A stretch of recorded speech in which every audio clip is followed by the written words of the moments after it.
You know, 24 days ng ating low carb. Baka may magreklamo. Sabihin may ketchup. Para maiba lang yung lasa. Kasi puro ganyan na lang yung lasa eh. Kanting ketchup lang naman. And then zucchini na ginisa sa um, giniling na baboy. Yan. Dami yan actually. And actually this is 4 eggs. Tapos zucchini with ground pork. At naka-arbor tayo ng ginisang, ano ba to? Sari-saring gulay. Baka may mag-comment din, sabihin may kalabasa, may carbohydrates kasing kalabasa. Okay lang naman yan. Konti lang naman yung kalabasa.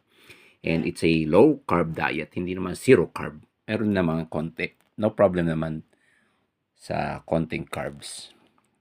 At all. Sarap yan. Let's go and eat.